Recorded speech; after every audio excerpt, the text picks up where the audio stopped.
tahapan dari proses pembuatan tempe yang pertama yaitu adalah merebus kedelai. Kedelai direbus selama kurang lebih 4 jam tergantung jumlah dan jenis kedelai yang digunakan.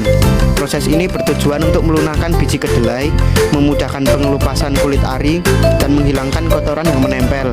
Air rebusan biasanya akan berubah warna menjadi agak kecoklatan, menandakan zat-zat alami dari kedelai mulai larut. Setelah dirasa cukup matang, kedelai diangkat, ditiriskan, dan didinginkan sejenak sebelum masuk ke proses pencuciannya. Mencuci dan mengupas kulit kedelai. Tahap berikutnya adalah mencuci dan mengupas kulit kedelai. Kedelai yang sudah direbus dicuci dengan air bersih, lalu diremas perlahan hingga kulit arinya terlepas. Tahapan ini sering dilakukan secara manual untuk menjaga kualitas dan hasil yang merata. Kulit ari kedelai yang terlepas kemudian dipisahkan dari bijinya dengan cara disiram menggunakan air berulang kali hingga kulitnya mengapung dan terbuang keluar. Proses ini memerlukan kesabaran dan ketelitian, karena jika kulit kedelai tidak bersih, fermentasi bisa terganggu dan tempe menjadi cepat busuk. Perendaman dan pemberian ragi. Setelah bersih, kedelai direndam kembali dengan air bersih selama beberapa jam. Tujuan perendaman ini adalah untuk menurunkan suhu, menjaga kelembapan, dan mempersiapkan kedelai sebelum diberi ragi. Ketika kedelai sudah terasa hangat atau hampir dingin, air rendaman dibuang dan kedelai dicampur dengan ragi tempe. Ragi ini mengandung jamur Rhizopus oligosporus, mikroorganisme baik yang akan tumbuh dan membentuk lapisan putih khas tempe. Proses pemberian ragi dilakukan secara merata, biasanya dengan cara menaburkan ragi sedikit demi sedikit sambil mengaduk perlahan. Kelebihan atau kekurangan ragi bisa mempengaruhi hasil akhir tempe, sehingga takarannya harus tepat. Adegan 4.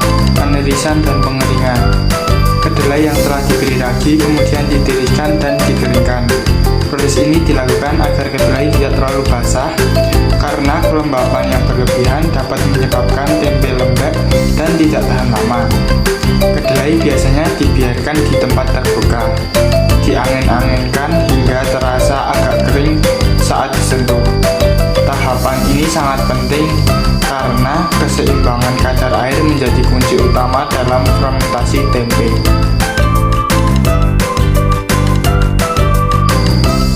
Penggilingan dan pembungkusan.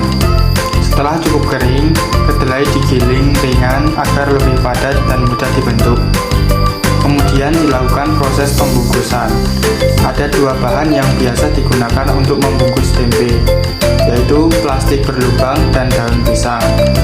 Pembungkus plastik banyak digunakan karena lebih praktis dan efisien untuk produksi besar. Namun, tempe yang dibungkus dengan daun pisang memiliki aroma dan cita rasa yang lebih alami, serta menjadi ciri khas tempe tradisional Indonesia. Setiap bungkus tempe diisi secukupnya, kemudian disusun rapi di rak fermentasi. Fermentasi. Proses berikutnya adalah fermentasi, yaitu tahap di mana ragi bekerja mengubah kedelai menjadi tempe. Fermentasi dilakukan selama 1 hingga 2 hari pada suhu ruang yang stabil. Dalam proses ini, jamur tumbuh dan menyelimuti kedelai hingga membentuk massa padat berwarna putih. Ruang fermentasi harus dijaga kebersihannya serta memiliki sirkulasi udara yang baik. Jika suhu terlalu panas atau lembab, jamur bisa mati atau justru menghasilkan tempe yang berbau tidak sedap. Setelah 2 hari, tempe siap dipanen. Bungkusnya tampak mengembang, berwarna putih padat, dan memiliki aroma khas tempe yang segar.